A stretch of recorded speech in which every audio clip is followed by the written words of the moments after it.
The trade run has continued. It's the Philadelphia Eagles this time. They traded up to number 13, trading with the Houston Texans. They exchanged 13 and 15. Texans also got picks 124, 162, and 166. Again, team trade down over here. If you're the Texans and you get 3 more later, lottery tickets just to move down 2 spots, that's smart. Now the Eagles moving up to number 13.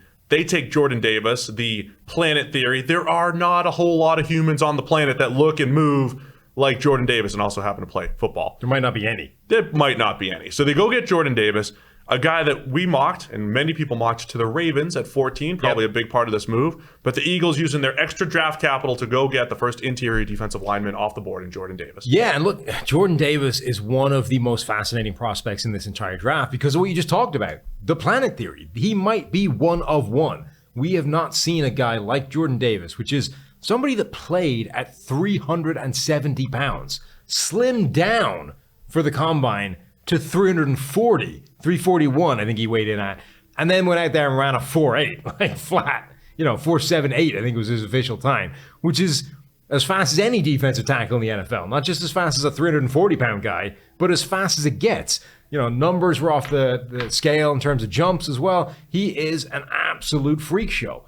That being said, I don't know that the Eagles are the most natural landing spot. Baltimore, great landing spot. They know what to do with giant-bodied, run-stuffing specialists with weird, size things and the potential to be an awful lot more.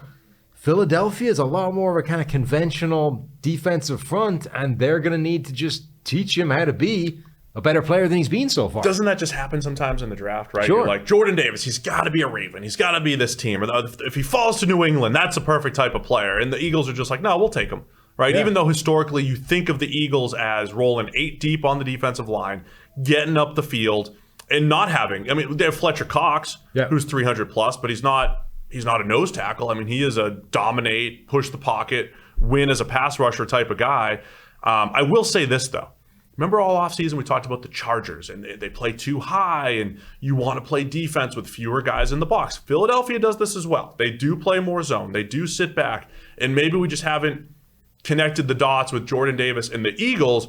Maybe that's a part of the plan because, again, he's a better run stopper than he is a pass rusher right now and probably for the foreseeable future. You know what the funny thing is? So Trayvon Walker goes number 1 overall based off freakish athletic traits and a relative lack of production and essentially projection, what he can be, right? With the draft is not about what a player has already done in college, it's about what he's going to be in the NFL and what you can project him to be. I think it's a lot easier to project greatness for Jordan Davis than it is for Trayvon Walker. I think you see it more on his tape. Now, it's still inconsistent. It's still not there as much as you want, but you immediately see almost every single snap, even though that guy is really tall and therefore kind of top heavy, and you would think that generally speaking, he's at a leverage disadvantage to most offensive linemen trying to block him on the inside. But he offsets that almost every single snap by invariably making first contact. So the guy's got incredibly long arms and immediately is in the chest plate of the guy trying to block him, at which point leverage disadvantage gone, because immediately you've jacked that guy back up and you're underneath him and he stood up and he can't block you anymore. So he's able to do that almost every single snap right away, then just benches these guys out of the way because he's got incredible strength, long arms. His play against the run could be like completely otherworldly. He's also got a lot of tape where he shows way more lateral quickness than you think he should have, right? Like a quick sidestep, swats a guy out of the way, in the backfield, dominant play. We've got the strength, we've got the speed. We know that he's slimmed down already 30 pounds, 20, 30 pounds from his playing weight. That alone might be able to make him play 200 more snaps than he ever plays in a college season. So I like his potential to be a better NFL player than he was a college player. I think it's an easier case to make than the one for Trayvon Walker. When you look at this, we know the Eagles love having those defensive linemen. It's a new scheme over the last couple of years. It's still Howie Roseman at GM. They love building in the trenches. Look at this group, man. Just at defensive tackle, Fletcher Cox and Javon Hargrave are still there. You add Jordan Davis to the mix. They have a tweener like Milton Williams from last year's draft.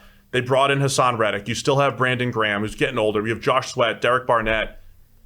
Maybe some of those guys end up gone at some point too, but that's rolling 8 and 9 deep on the defensive line and sticking to what they believe in, which is winning up front. But this is a different style body, and I do think the way he wins, the way you described, does that keep your linebackers clean? Does that give you the ability to play the run with fewer in the box, sit back and play coverage?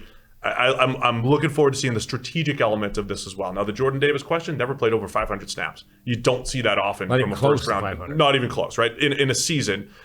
He's only got 500 career snaps against the run in general. He's got like 1,100 career snaps, period. It's right. Like 300 a season. Not because he just, became number one on the depth chart. I mean, he played for 4 years and just didn't play a lot. So because of the depth there, maybe it's another 400 snap season, and we'll see if they end up getting more out of him. But an aggressive move by the Eagles, add in a guy that just doesn't exist. Yeah, elsewhere on the planet. It gives them a really weird collection of interior players as well, right? Fletcher Cox, you talked about, he's over 300, but he's not, a Jordan Davis type of body. He's been the best power rushing interior lineman in the league for years, but he's about 310. Javon Hargrave was more of a nose tackle when he came over, and then became like a pass rushing was his thing last year. He's actually not good against the run, but became a dominant pass rushing force. We're recording this in real time as these picks come in. We're a little behind, but because the Eagles news just broke, Sam, the Eagles have just traded for A.J. Brown. Yeah. And we're going to hit that later. We'll hit that in a whole separate video, but, might as well while we're talking Eagles. So that's double planet theory. You got an A.J. Brown, and now you have a Jordan Davis in Philadelphia. We'll circle back and hit that in a little bit.